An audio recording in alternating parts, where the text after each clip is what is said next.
مجلس اتحاد المسلمین کے شریک معتمد جنرل سیکرٹری وہ سابقہ رکن اسمبلی جناب احمد پاشا قادری صاحب، شہ نشین پر تشریف فرما مجلس اتحاد المسلمین کے تمام اراکین اسمبلی و اراکین قانون ساز کونسل، مجلس اتحاد المسلمین کے غیور صدر و معتمدین، اراکین مجلس اتحاد المسلمین و اراکین بلدیہ، معزز بزرگان قوم اور ملت، ہماری سردار ماں اور بہنوں،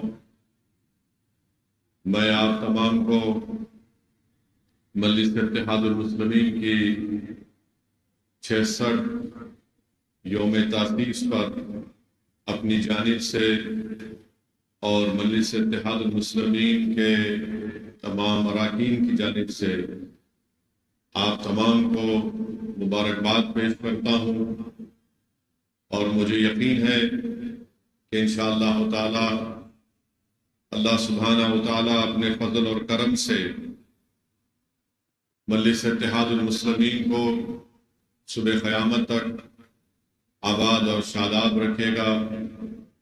مجھے یقین ہے کہ انشاءاللہ تعالی اللہ سبحانہ و تعالی نبی کریم صلی اللہ علیہ وسلم کے صدقہ طفیل میں اس جماعت کی طاقت کو نہ صرف تلنگانہ، بہار یا مہاراشٹر بلکہ انشاءاللہ تعالی ہندوستان کی سب سے بڑی ریاست اتر پردیش اور دیگر ریاستوں میں بھی انشاءاللہ تعالی اللہ مجلس اتحاد المسلمین کو اپنی کامیابیوں سے ہمکنار کیا، اور بھی مستقبل میں انشاءاللہ تعالی اللہ مجلس اتحاد المسلمین کو کامیابی سے ہمکنار کرے گا۔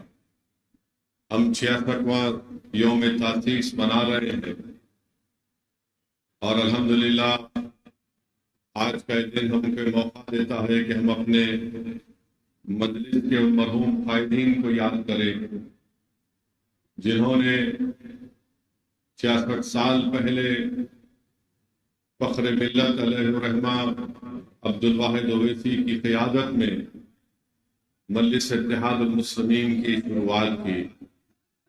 بھائی آپ لوگ نہیں بولیں گے، میڈیا کو اپنا کام کرنے دیجیے، آپ سننے آئے ہیں، بیٹھیے آرام سے۔ 66 سال پہلے عبدالواحد اویسی علیہ الرحمہ نے اور مجلس اتحاد المسلمین کے تمام مرحوم قائدین نے مجلس اتحاد المسلمین کے سیاسی سفر کا آغاز کیا۔ فخر ملت عبدالواحد اویسی علیہ الرحمہ نے مجلس اتحاد المسلمین کا نام مجلس اتحاد المسلمین رکھا۔ عبدالواحد اویسی نے مجلس اتحاد المسلمین کے دستور کو بنایا، اور دستور کو ہندوستان کی آئین، ہندوستان کے سنویدھان کے تابع کیا، اور مجلس اتحاد المسلمین نے اس بات کا اعلان کیا کہ ہم بھارت کی سیاست میں حصہ لیں گے، اور ہمارا مقصد یہ ہے کہ بھارت کے آئین اور سنویدھان میں جو رائٹ ٹو ایکوالٹی کا ذکر کیا گیا ہے، جو فریڈم آف ریلیجن کا ذکر کیا گیا ہے، جو بھارت کی آئین میں اقلیتوں کے لیے جو ان کی بات کی گئی ہے آئین کی دفعہ 29 اور 30 کے تحت، جو بھارت کی پریامبل میں لبرٹی، ایکوالٹی، جسٹس اور فریٹرنیٹی کی بات کی گئی ہے، آزادی، بھائی چارگی، انصاف کی بات کی گئی ہے، ہم اس کو حاصل کریں گے۔ اسی جگہ سے عبدالواحد اویسی علیہ الرحمہ نے، جو جامع نظامیہ کے ایک عالم دین بھی تھے اور اپنے وقت کے مایہ ناز وکیل بھی تھے، جنہوں نے دارالسلام کو حاصل کرنے کے لیے ایک سال دو سال نہیں بلکہ کئی سال قانونی جنگ لڑی اور دارالسلام کو انہوں نے حاصل کیا۔ تو عبدالواحد اویسی نے دارالسلام کو حاصل کرنے کے بعد نہ صرف مقدمے میں کامیابی حاصل کی بلکہ یہاں پر حکومت کا قبضہ تھا، ان کے اس قبضے کے خلاف عبدالواحد اویسی نے ایک کرایہ حاصل کیا، اور کرایہ حاصل کرنے کے بعد عبدالواحد اویسی علیہ الرحمہ نے یہاں پر دارالسلام کے باہر ملگیوں کی تعمیر کی، اور اسی جگہ پر ٹھہر کر مرحوم فخر ملت علیہ الرحمہ نے کہا تھا کہ میری نگاہیں دیکھ رہی ہیں کہ انشاءاللہ تعالی مجلس اتحاد المسلمین کا رکن اسمبلی اس وقت کی آندھرا پردیش کے اسمبلی میں رہیں گے۔ عبدالواحد اویسی نے کہا تھا کہ میری نگاہیں دیکھ رہی ہیں کہ انشاءاللہ تعالی ہمارے اراکین بلدیہ منتخب ہوں گے۔ عبدالواحد اویسی نے کہا تھا کہ میری نگاہیں دیکھ رہی ہیں کہ انشاءاللہ تعالی ہمارے ملک کی پارلیمنٹ میں مجلس کے اتحاد المسلمین کا نمائندہ جائے گا۔ عبدالواحد اویسی نے اپنے خواب کو بیان کیا اور کہا کہ میری نگاہیں دیکھ رہی ہیں کہ ہم ہندوستان کے آئین کی دفعہ 30 کے تحت اقلیتوں کے لیے تعلیمی ادارے قائم کریں گے۔ یہ سب باتیں عبدالواحد اویسی نے اس وقت کہی تھی جب عوام میں ڈر اور خوف کا ماحول تھا۔ پولیس ایکشن کے پرآشوب دور کے بعد مجلس اتحاد المسلمین نے اپنی سیاسی جدوجہد کے سفر کا آغاز کیا، تو جتنے اس زمانے کے عقل مند رئیس زادے تھے، دولت مند تھے، جو دلی میں بیٹھ کر، جو آج بھی دلی میں بیٹھ کر ہمارا سودا کرتے ہیں، ان تمام نے کہا کہ یہ کون شخص ہے جو دیوانگی کی گفتگو کر رہا ہے اور اس طرح کی باتیں کر رہا ہے، مگر اللہ نے عبدالواحد اویسی کے اس خواب کو پورا کیا۔ اللہ سبحانہ و تعالیٰ نے عبدالواحد اویسی کی جدوجہد میں اللہ نے برکت دی۔ میں لاکھوں سلام پیش کرتا ہوں عبدالواحد اویسی رحمت اللہ علیہ اور ان کے تمام ساتھیوں پر۔ میں سلام پیش کرتا ہوں سالار ملت اور ان کے تمام مرحوم ساتھیوں پر کہ انہوں نے جو محنتیں اور جستجو کی، جو قربانیاں پیش کی، آج اس کا نتیجہ ہے کہ آج مجلس اتحاد المسلمین کو یہ مقام اور موقف حاصل کیا۔ میں اس موقع پر خراج عقیدت پیش کرتا ہوں مجلس اتحاد المسلمین کے ہزاروں اور لاکھوں محبان کو جو آج اس دنیا میں نہیں ہے۔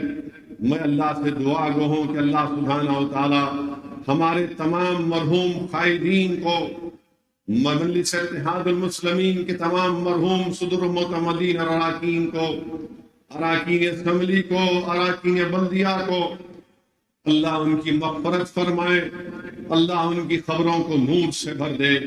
میرے عزیز دوستوں اور بزرگوں، یہی سالار ملت کی دور اندیش قیادت تھی کہ جس کی بنا پر مجلس اتحاد المسلمین نے تعلیمی ادارے قائم کیے۔ یہی سالار ملت کی بے باک قیادت تھی جس نے بھارت کی سیاست میں مجلس اتحاد المسلمین کو ایک منفرد مقام حاصل کرنے میں موقع عطا کیا۔ یہی سالار ملت کی سوچ تھی کہ آج جب سالار نے مرکز سیاسی کہا تو مجلس کے مخالفین نے اس کا مذاق اڑایا، مگر آج لوگ جان رہے ہیں کہ مرکز سیاسی کی اہمیت کیا ہے۔ جب عبدالواحد اویسی نے کہا تھا کہ ہم سیاست میں حصہ لیں گے، تو اس وقت عبدالواحد اویسی کے ساتھ صرف مولوی اسماعیل رحمت اللہ علیہ، انہوں نے تامل ناڈو اور کیرلا میں کہا تھا کہ ہم اپنی سیاسی جماعت بنائیں گے، تو دکن کی سرزمین پر عبدالواحد اویسی نے کہا تھا کہ ہم اپنی سیاسی جماعت بنائیں گے۔ دنیا نے دیکھ لیا کہ مولوی اسماعیل اور مولوی عبدالواحد اویسی رحمت اللہ علیہ نے جو کام برسوں پہلے کیا تھا، آج وہ کامیابی طرف وہ سفر اپنا طے کر رہا ہے۔ مگر جن لوگوں نے لکھنؤ کے رفاع عام کلب میں کھڑے ہو کر بھارت کے اس وقت کے مسلمانوں سے کہا تھا کہ ہم سیاست میں حصہ نہیں لیں گے، رفاع عام کلب لکھنؤ میں کھڑے ہو کر کہا تھا کہ بھارت کی سیاست میں حصہ نہیں لیں گے، ہم صرف ووٹ ڈالنے والے بنیں گے، اپنے سیاسی قیادت کو نہیں بنائیں گے، ہم ایک مخصوص سیاسی پارٹی کا ساتھ دیں گے۔ بتاؤ، جنہوں نے رفاع عام کلب میں کھڑے ہو کر ہم کو کہا تھا کہ ہم سیاست سے دستبردار ہوں گے، بتاؤ کس نے کامیابی حاصل کی؟ رفاع عام کلب میں کھڑے ہو کر وہ موسیس حضرات نے جو بات کہی وہ کامیاب ہے، یا مولوی اسماعیل عبد الواحد اویسی کی سوچ آج کامیاب ہو رہی؟ میرے بھائی، بھارت کی جمہوریت میں سیاست میں حصہ لینا ضروری ہے، اور یہی پیغام مجلس اتحاد المسلمین دیتی آئی ہے۔ آج مجلس کے تعلیمی ادارے ہیں، آپ کی ایک پہچان ہے، آپ کی ایک شناخت ہے۔ پورا ملک اگر دیکھتا ہے تو آپ کی طرف دیکھتا ہے، مجلس کی طرف، کہ دیکھو مجلس کیا بولتی ہے اس مسئلے کے اوپر۔ الحمدللہ، اگر آج اسد الدین اویسی کو جو اللہ نے اپنے فضل سے، اپنے کرم سے، نبی کریم صلی اللہ علیہ وسلم کے صدقے طفیل میں اللہ نے جو مقام دیا، اللہ سبحانہ و تعالیٰ نے اہل بیت کے صدقے میں، پنج تن کے صدقے میں، اولیاء اللہ کے صدقے میں اللہ نے جو مقام دیا، میرے بھائی یہ تمام آپ کی محنتیں ہیں، ہمارے بزرگوں کی محنتیں ہیں۔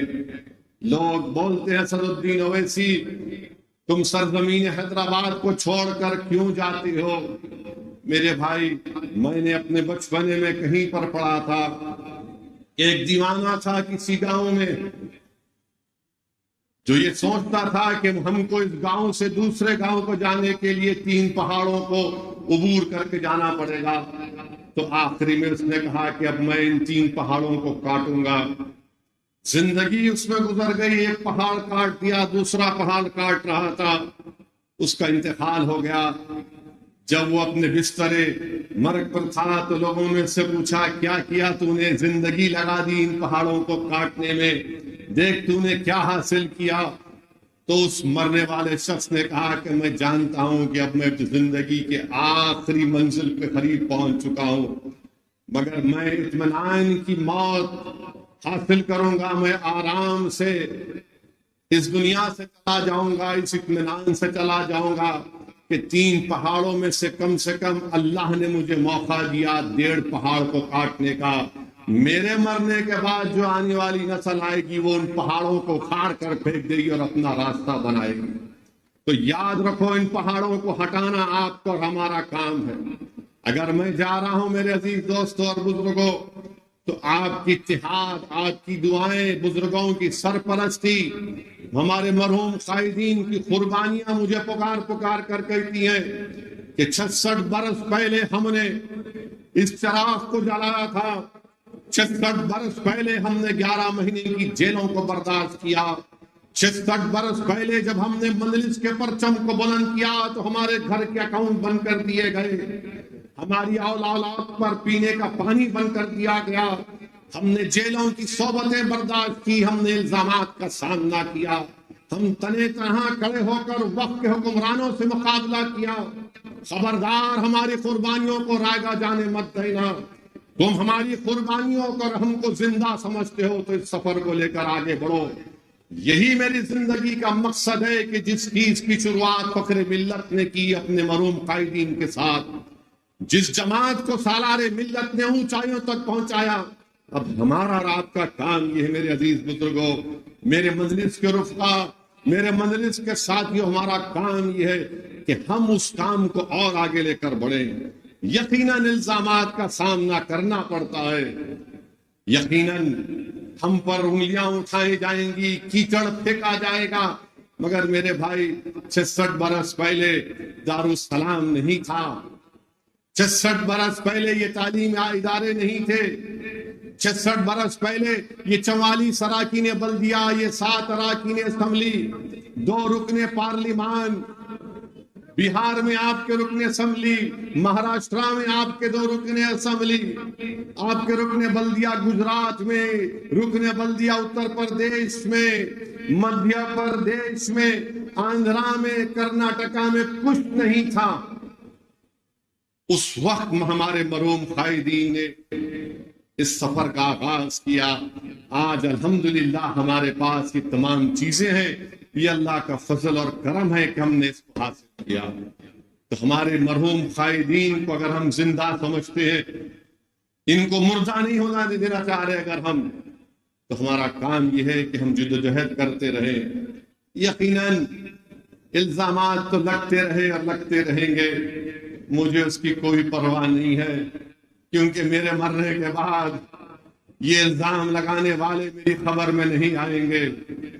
یہ میرے مرنے کے بعد جب حشر کا میدان بنے گا جس میں سب کھڑے ہوں گے، الزام لگانے والے نہیں آئیں گے، میرے اعمال اور رسول اللہ صلی اللہ علیہ وسلم کے صدقے طفیل میں مجھے اور آپ سب کو شفاعت ملے گی۔ تو اپنے حوصلوں کو بلند رکھیے، اپنے حوصلوں کو بلند رکھیے، ڈرنے اور گھبرانے کی ضرورت نہیں ہے۔ ہم کو آگے بڑھنا ہے، ہم کو کامیابیاں حاصل کرنا ہے، ہم کو الیکشن لڑنا ہے۔ 66 سال کا سفر، اگر کوئی دوسری سیاسی پارٹی ہوگی تو بولے گی کہ ہم اتنے بار پاور میں آئے، ہم اتنے بار پاور میں نہیں رہے، یہی بتائیں گے آپ کو۔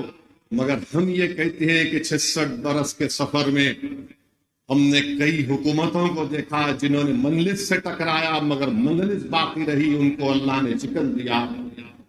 66 برس کے سفر میں کئی ہمارے مجلس کے ساتھیوں نے ہم کو چھوڑا، ہم سے غداری کی، مگر لوگ غداروں کو، دھوکے بازوں کو یاد نہیں رکھتی۔ عوام یاد رکھتی ہے اپنی جماعت کو، عوام یاد رکھتی ہے اپنی سیاسی طاقت کو، اپنے اتحاد کو۔ تو میرے عزیز دوستوں اور بزرگوں، ہم کو اور آپ کو آگے بڑھنا ہے۔ یقیناً مخالفین مجلس اس وقت بھی تھے جس وقت عبدالواحد اویسی رکن اراکین شورا کو جمع کیے، مخالفین مجلس نے شورا کو لے کر چلے گئے۔ جس وقت جلسہ ہو رہا تھا پسل بنڈے کے اوپر، راتوں رات شورا کو لے کر بھاگ گئے، پورے کے پورے غائب ہو گئے پورے۔ عبدالواحد اویسی رحمت اللہ علیہ نے عوام سے کہا کہ میں آپ سے رضا نامزدگی چاہتا ہوں، میں آپ سے اجازت چاہتا ہوں۔ تو اس وقت بھی مخالفین مجلس نے اپنے اخبار میں لکھا تھا کہ اویسی نے شورا کو چورا کر دیا۔ تو میرے بھائی، مخالفین ہر دور میں رہیں گے۔ یاد رکھیے، ابو جہل، ابو لہب کی اولاد صبح قیامت تک رہے گی۔ یزید کے چاہنے والے، یزید کے چیلے صبح قیامت تک رہیں گے۔ میر جعفر، میر صادق ہمیشہ تھے اور رہیں گے، مگر ہمارا کام یہ ہے کہ جیسا کہ احمد پاشا قادری نے کہا کہ ہم حسینیت کے پرچم کو بلند کرنا ہمارا کام ہوگا۔ ایثار اور قربانیوں کو دے کر ہم نے مقام کو حاصل کیا۔ ہم نے کوئی چمن میں چل کر یا پبلک گارڈن میں چل کر یہاں تک نہیں پہنچے، ہم خاک اور خون کے دریاؤں سے گزرنا پڑا، جیلوں میں بیٹھ کر اپنی مجلس کی خود کی کامیابی کے لیے دعائیں کرنی پڑی، پولیس کی لاٹھیاں کھانی پڑی، تب جا کر اللہ نے ہم کو مقام دیا۔ تو میرے عزیز دوستوں اور بزرگوں، میری عزتدار ماں اور بہنوں، مجلس اتحاد المسلمین کے سفر کو ہم کو اور آپ کو لے کر آگے بڑھنا ہے۔ یقیناً آنے والے دنوں میں پارلیمنٹ الیکشن ہے۔ میں اپنے مجلس کے رفقاؤں سے اپیل کروں گا کہ پہلے سے زیادہ میں آپ سے گزارش کر رہا ہوں کہ آج یا ایک ہفتے میں یا 12 مارچ کے بعد پارلیمنٹ الیکشن کے تاریخ کا اعلان ہوگا۔ میں آپ سے صرف یہی اپیل کر رہا ہوں کہ 60 دن آپ اور ہم دن رات ایک کر دیں اور مجلس اتحاد المسلمین کی اس کامیابی کو، اپنی برتری کو، اپنے اتحاد کی نشانی کو اور مضبوط کریں، اور مجلس اتحاد المسلمین کو ہم کو کامیابی سے ہمکنار کرنا ہے۔ میں اپنی جماعت کے تمام اراکین سے، صدر و معتمدین سے، معزز صدر و معتمدین سے اپیل کر رہا ہوں، چاہے وہ حیدرآباد میں ہو، اورنگ آباد میں ہو، مہاراشٹر میں ہو، یا بہار یا سیمانچل کی غیور سرزمین پر ہو، یا اتر پردیش میں ہو، میری آپ سے اپیل ہے کہ میں آپ سے 55-50 دن ہم کو محنت کرنا، ہم کو دوبارہ اپنی جماعت کو کامیاب اور کامران کرنا ہے۔ اور میں مخالفین مجلس سے بھی بڑی ادب کے ساتھ ان سے کہہ رہا ہوں، خاص طور سے وہ مخالفین کے لیے جن کو اللہ نے دولت دی، آپ نے اپنی بزنس کے طور پر اپنا ایک پروڈکٹ بنایا آپ نے، اور آپ اپنی دولت کو مجلس کے خلاف استعمال کر رہے ہیں۔ میں بڑی محبت سے آپ سے عرض کر رہا ہوں، اگر یہ آپ کا بزنس کا پروڈکٹ ہے، یہ مجلس پروڈکٹ نہیں ہے، یہ ہمارے آنکھوں کی نشانی ہے، یہ ہم نے جو خون بہایا یہ نشانی ہے ہماری، جو ہمارے بزرگوں نے خاک اور خون کے دریاؤں میں گزر کر اس جماعت کو بنائی ہے، ان کی نشانی ہے، یہ ہمارے اتحاد کی نشانی ہے میرے بھائی۔ یہ بھارت میں ایک انمول چیز ہے، یہ ہماری نشانی ہے، ہماری پہچان ہے، ہماری شناخت ہے۔ یاد رکھو، اگر ہم تمہارے پروڈکٹ کے پیچھے پڑ گئے تو تمہارا کیا ہوگا؟ تو سمجھو اس بات کو، اپنے پروڈکٹ پہ بچاؤ، اس کو اور لے کے بڑھو، مجھے کوئی فکر نہیں ہے، مگر یہ میرا نہیں ہے، یہ قوم کی امانت ہے، یہ غریبوں کی امانت ہے، یہ دلتوں کی آواز ہے، کمزوروں کی آواز ہے۔ یاد رکھو، اگر تم اپنے پروڈکٹ کو لے کر مجلس اتحاد المسلمین جیسی چٹان جماعت سے مقابلہ کرو گے تو پروڈکٹ چکنا چور ہو جائے گا، پروڈکٹ چکنا چور ہو جائے گا، جماعت باقی رہے گی۔ میں نہیں رہوں گا، میں زمین کی غذا بن جاؤں گا، مگر جماعت رہے گی انشاءاللہ تعالی۔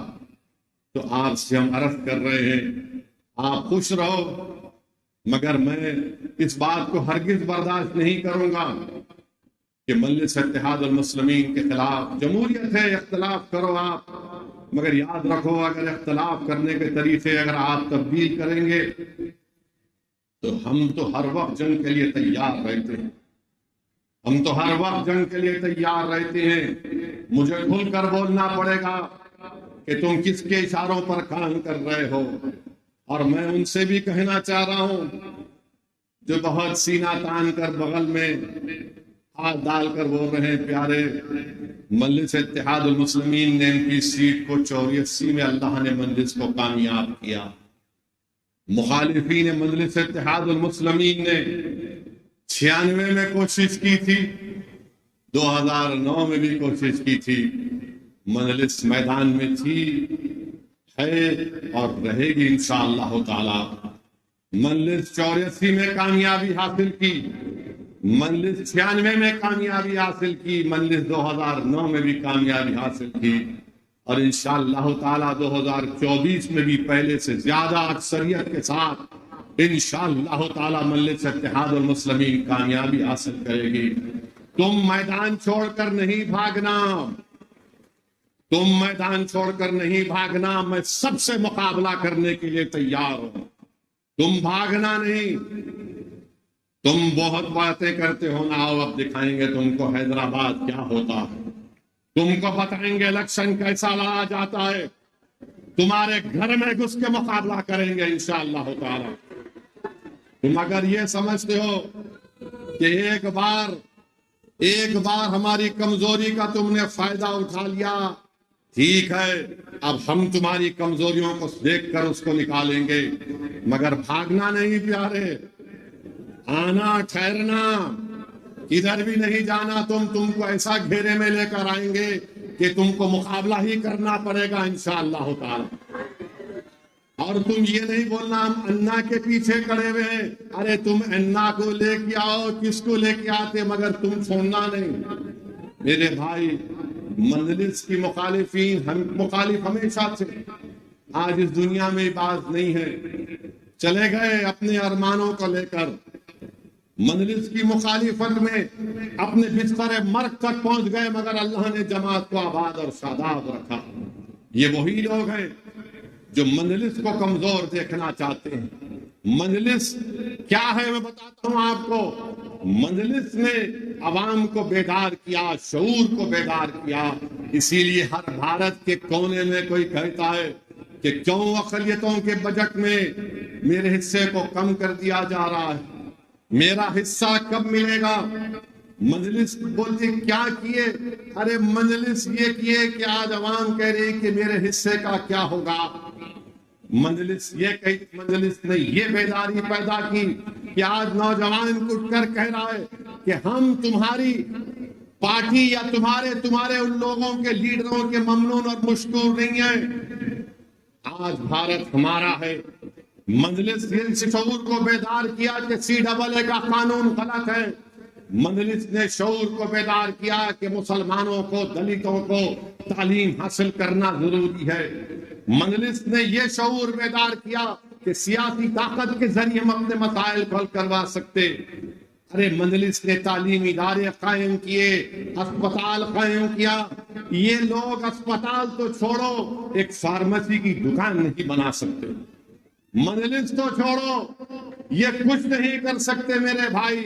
یہ الحمدللہ یہ آپ اور ہماری بزرگوں کی ہماری محنت ہے کہ مجلس اتحاد المسلمین نے حاصل کیا۔ اور تیسری بات یہ ہے کہ مجلس کے خلاف کیوں ہے؟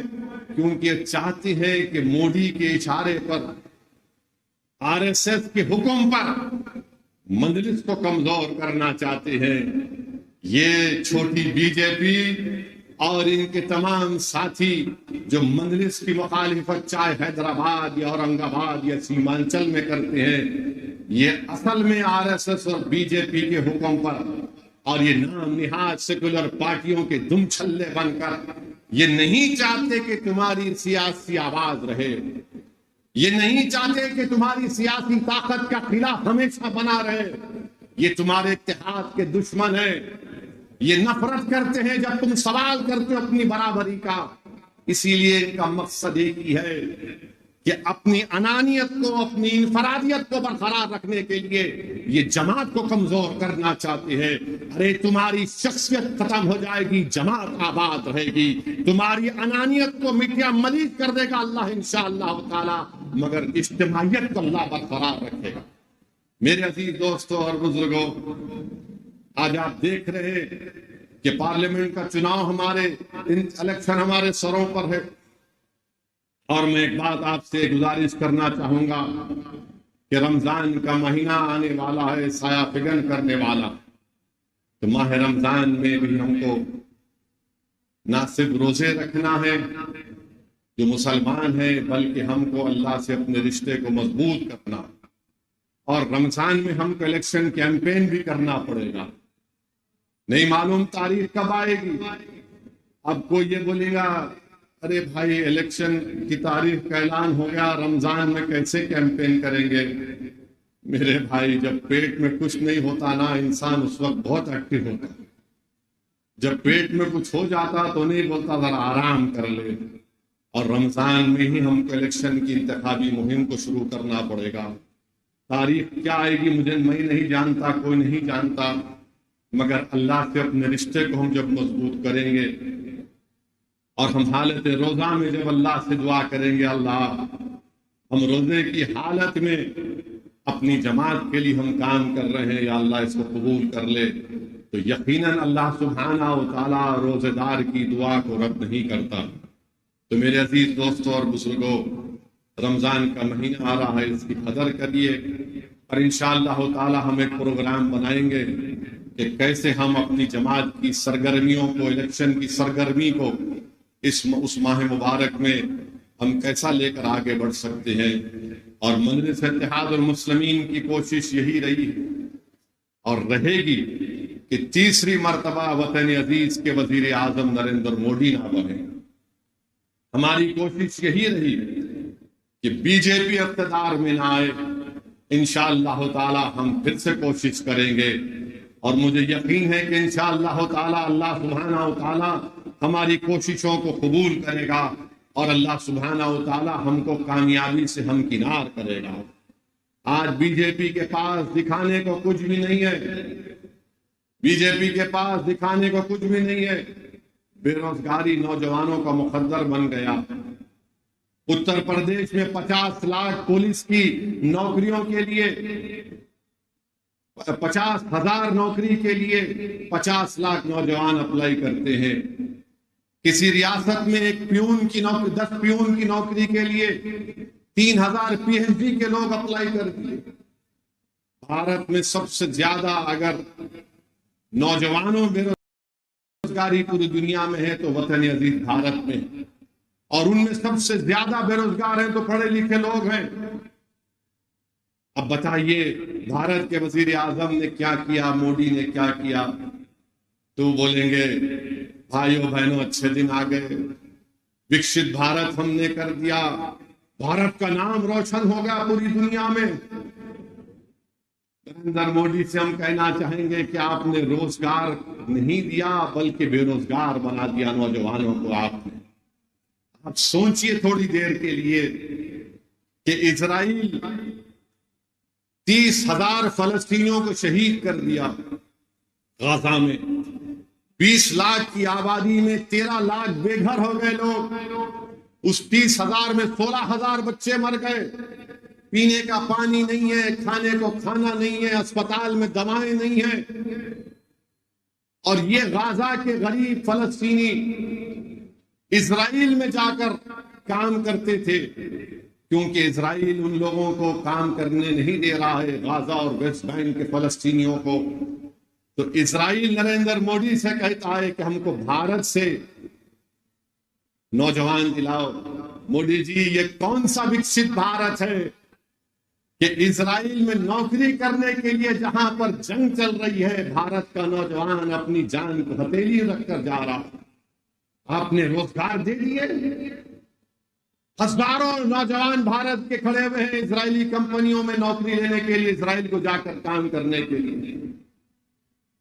کتنا جھوٹ بی جے پی کہتی ہے کہ ہم نے روزگار دے دیا۔ کہاں روزگار دیا آپ نے؟ اگر آپ نے روزگار دیا ہوتا تو ہمارا محمد سفیان نارائن پیٹ کا اور محمد افسان بازار گھاٹ کا کیوں رسیا جاتے؟ وہ گجرات کا ہمارا بیٹا کیوں رسیا جاتا جو آج مر گیا وہاں پر جنگ میں؟ میرے بھائی بے روزگاری بہت بڑا مسئلہ ہے۔ میں بھارت کے نوجوانوں سے اپیل کر رہا ہوں کہ سوچو، سوچ سمجھ کر ووٹ ڈالو۔ یاد رکھو اگر تم بہکاووں میں آ جاؤ گے، جذبات میں آ جاؤ گے تو 5 سال تم کو نوکری نہیں ملی اور 5 سال تم کو تکلیف نہ اٹھانا پڑے۔ اسد الدین اویسی کا نام لے کر تمہارے دل کو تو خوش کر دیا جا سکتا ہے مگر تمہارے پیٹ کو خوش نہیں کیا جا سکتا۔ اویسی کی نفرت پیدا کر کے تم کو خوش تو کیا جا سکتا ہے مگر تمہارے گھر میں چراغ نہیں جلے گا۔ مسلمانوں کو بدنام کر کے تم کو کچھ جھوٹا پیغام تو دیا جا سکتا ہے مگر تمہارے ماں باپ کے خوابوں کو پورا نہیں کیا جا سکتا۔ ہمارے مسجدوں کو شہید کر کے تمہارے گھر نہیں بن پائیں گے، یاد رکھو۔ میرے عزیز دوستوں اور بزرگوں، یہ بات سب کو سمجھنے کی ضرورت ہے، مگر آج ہم کیا دیکھتے ہیں کہ ہماری شناخت کو ختم کرنے کی کوشش کی جا رہی ہے، مسجدوں کو ہم سے چھیننے کی کوشش کی جا رہی ہے، شریعت پر عمل نہ کرے، یونیفارم سول کوڈ کی بات کی جا رہی ہے، CAA کے قانون کے رولز کو بنا کر ہم کو ہمارے ہی ملک میں کاغذ دکھانے پر مجبور کیا جائے گا۔ میرے بھائی یہ بات میں آپ سے کہہ رہا ہوں، یہ آپ کو سمجھنے کی ضرورت ہے۔ اور لوگ مجلس کے مخالفین بولتے اسد صاحب اگر خاموش بیٹھ گئے تو اچھا ہوگا۔ ارے دیوانے، تیرا باپ جب تیری ماں سے نکاح کرا تو اگر خاموش بیٹھتا تو نکاح نہیں ہوتا، بولنا پڑا، تیری اماں قبول ہے تو پیدا ہوا دنیا میں، بولنا پڑتا نا۔ نکاح جب ہوا، نکاح جب ہوتا ہے، قاضی سے شادی جس کی ہوئی، سسرے کا ہاتھ تمہارے ہاتھ میں، گواہ رہتے، قاضی صاحب پوچھتے قبول ہے؟ عمر دولہا بولا قاضی صاحب بولتے کیا ہوگا اس کو، ڈیف اینڈ ڈم تو نہیں ہے بیچارہ۔ قاضی صاحب پھر پوچھتے قبول ہے؟ بولنا پڑتا قبول ہے، تو سسرا ہاتھ دباتا ہے ہاں۔ دلہن کو جا کے جب پوچھتے تو دلہن شرماتی، تو دلہن کی خاموشی کو رضامندی بھی تصور کرتے، دولہے کی خاموشی کو رضامندی تصور نہیں کرتے۔ اگر دولہے ہے تو بولنا پڑتا، لڑیں گے، انتخابات لڑیں گے، ناانصافی کے خلاف بولیں گے، جد و جہد کریں گے، جستجو کریں گے، مصائب اور مشکلات کو اٹھائیں گے، جھوٹے الزامات کا مقابلہ کریں گے اور حق کو غالب کریں گے انشاءاللہ تعالی۔ یہ ہم کو کرنا ہے۔ اگر مخالفین مجلس نہیں بولنا، ارے دیوانے، پارلیمنٹ میں اگر نہیں بولتے تو حیدرآباد کے عوام ووٹ ڈالتی میرے کو۔ حیدرآباد کی عوام جانتی ہے کہ حیدرآباد کی عوام نے سالار کو دیکھا کیسے ایک شخص نے 20 سال تک بھارت کی پارلیمنٹ میں بے باک طریقے سے غریبوں اور مظلوموں کی آواز کو اٹھایا۔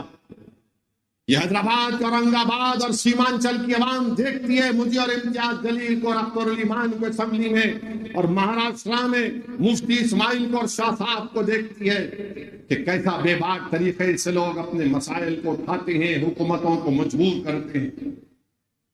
اسد الدین اویسی اور امتیاز جلیل نے بھارت کی پارلیمنٹ میں سب سے زیادہ سوال کیے۔ نفرت کیوں ہے مجلس سے؟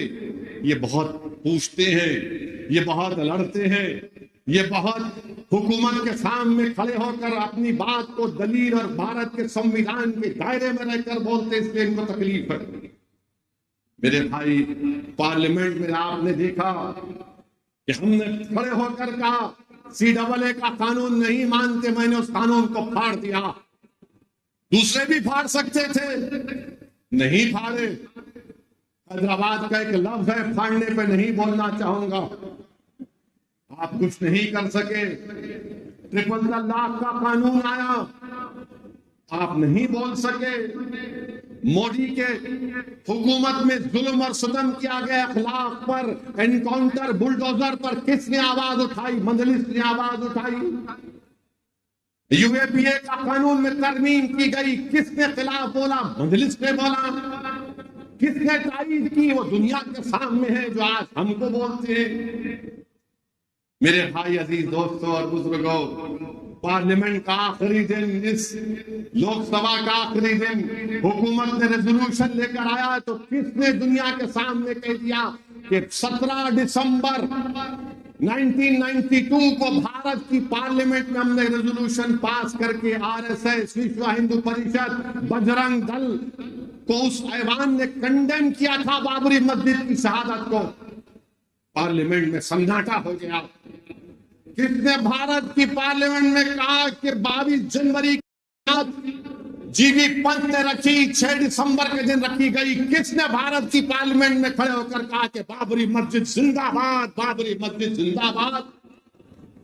تم بھی بول سکتے تھے مگر نہیں بولیں گے۔ سچائی کو بیان کر سکتے تھے۔ بابری مسجد زندہ باد بولنے کا مطلب صرف مسلمان نہیں، بابری مسجد زندہ باد بولنا انصاف زندہ باد بولنے کے برابر ہے، سنویدھان زندہ باد بولنے کے برابر ہے، رول آف لا زندہ باد بولنے کے برابر ہے۔ مگر آپ کچھ نہیں بولیں گے، آپ خاموش بیٹھے رہیں گے اور اقلیتوں سے، دلتوں سے کہیں گے نہیں ہم تمہاری لڑائی لڑیں گے۔ میرے بھائی، آج آپ دیکھ رہے ہیں کہ 5 سال میں مہنگائی آسمان کو چھو گئی، آسمانوں کو چھو گئی مہنگائی، مگر مودی جی پورے دیش میں جا کر بول رہے ہیں وکست بھارت، یہ ہو گیا، فلاں کر دیے، یہ کر دیے۔ نوجوانوں کو یہ فیصلہ لینا ہے، بھارت کا مستقبل نوجوانوں کا ہے۔ اور نوجوانوں یاد رکھو، جو آج 24 سال سے لے کر 40 سال کے درمیان میں نوجوان ہیں، یاد رکھو یہی 10-15 سال بھارت کے پاس ہیں۔ اگر تم کو نوکری نہیں ملے گی تو یاد رکھو 2050 یا 55 سے تمہارے پہ بہت بڑی ذمہ داری دیش پر آ جائے گی۔ اتنے بوڑھے بھارت میں ہوں گے، اتنے بوڑھے ہوں گے کہ ان بوڑھوں کی کو زندگی کو بچانا پھر تمہاری ذمہ داری بن جائے گی۔ اسی لیے یہ وقت کھو رہے ہیں۔ چین ہماری زمین پر قبضہ کر کے بیٹھا ہے، چین کے خلاف کچھ نہیں بولتے، کوئی نہیں بولتا چین کے خلاف۔ اور لوگ ہم سے پوچھتے مجلس کیا ہے؟ ارے مجلس اصلی ہے، مجلس حیدرآباد اولڈ سٹی ایسا، ارے اولڈ سٹی میں مجلس اصلی ہے، پھر دوسرے کیا ہے؟ نقلی ہے، چائنا کا مال ہے، یہ اصلی ہے۔ چین پر کچھ نہیں بولتے اور ہم کو گالی دی جاتی ہے۔ بی جے پی کے لوگ بولتے روہنگیا یہاں پر، بی جے پی کے لوگ بولتے سرجیکل اسٹرائک اولڈ سٹی میں کریں گے، بی جے پی کے لوگ بولتے کوئی مجلس کو کے بارے بولتا ہم ڈیولپمنٹ کریں گے. ڈیولپمنٹ کا مطلب کیا ہے؟ پب کھول دینا. ڈیولپمنٹ کا مطلب کیا ہے؟ جوئے خانوں کو آباد کر دینا. میرے بھائی ہم ان تمام سازشوں سے جانتے ہیں. یقیناً مجلس اپنی پوری کوششیں کر رہی ہے. ڈیولپمنٹ ہو، وکاس ہو، یہ پورے کام کروائے جا رہے ہیں. اول سٹی کے میٹرو کے سلسلے میں نے چیف منسٹر سے کہا کہ آئیے پرانے فاؤنڈیشن سٹون ڈالیے. مہاتما گاندھی بس ڈپو سے لے کر فلک نما تک.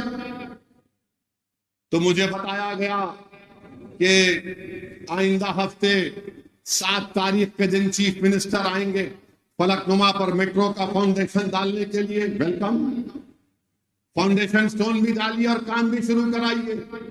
روڈ وائڈننگ کے لیے اور پیسے دیجیے. وہ جو 2 برجز کا افتتاح ہم نے کیا تھا ہاکرز کے لیے، اس کا کام شروع کروائیے. چیف منسٹر نے MLS کو بلا کر کہا کہ موسیٰ ندی کے اوپر موسی ڈیولپمنٹ پروجیکٹ کا کام کریے. کون روک رہا آپ کو؟ میر عالم تالاب کے اوپر برج کا پلان بنا ہوا ہے، اس کو منظوری دیجیے. اولڈ سٹی میں جیل کو نکالیے. یہ چنچگڑا جیل کو نکال کر وہاں پر ایک KG to PG کا کمپلیکس بنائیے. یہ جو پیٹلا برج پہ سٹی آرم ریزرو ہے اس کو لے کے جائیے باہر، وہاں پر کچھ کریے.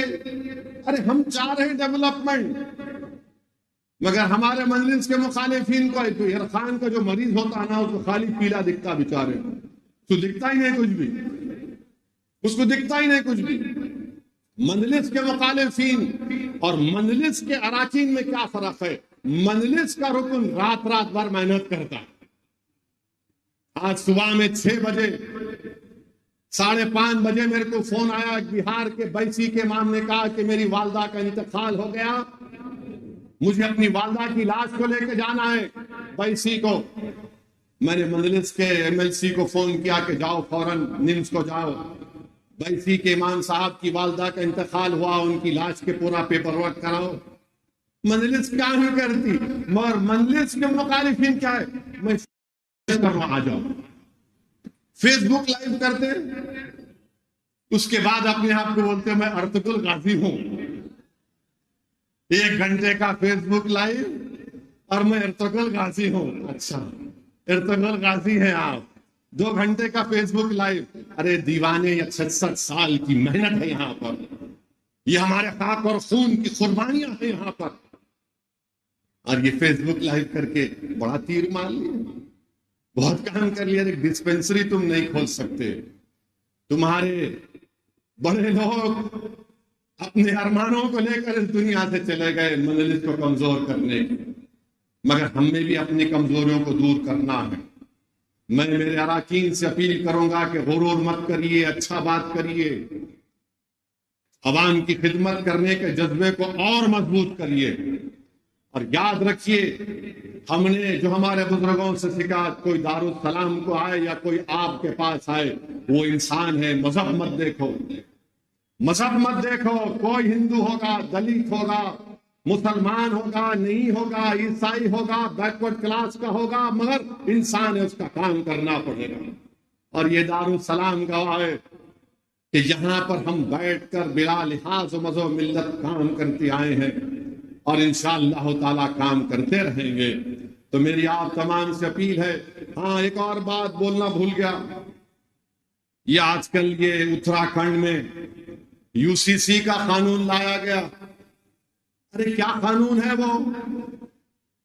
اس میں ہمارے ہندو بھائیوں میں نارتھ میں زیادہ، ساؤتھ میں نہیں، ان کے پاس شادی نہیں ہو سکتی اگر کوئی ماں کا رشتہ دار رہا یا باپ کا رشتہ دار رہا. پروہیبیٹڈ میرج بولتے ہیں. آپ ہم پہ ڈال دیے. ہمارے پاس شادی ہوتی مسلمانوں میں، ساؤتھ میں بھی ہندو بھائیوں میں ہوتی، مگر اتراکھنڈ میں بولے نہیں کرنا شادی. اور آپ نے کہا کہ 2010 میں جس کی شادی سب رجسٹر کرنا. اب جس کی شادی ہو گئی اپنے رشتہ داروں نے کیا کرنا؟ میں نریندر مودی جی سے پوچھنا چاہ رہا ہوں، یہ جو ہندو انڈیوائیڈڈ فیملی کا ٹیکس ریبیٹ صرف ایک ہی کمیونٹی کو کیوں ملتا، مسلمانوں کو کیوں نہیں ملتا؟ دیجیے نا، 3,000 کروڑ روپیہ آپ نے دے دیا، اس میں ٹیکس ریبیٹ میرے کو بھی دو۔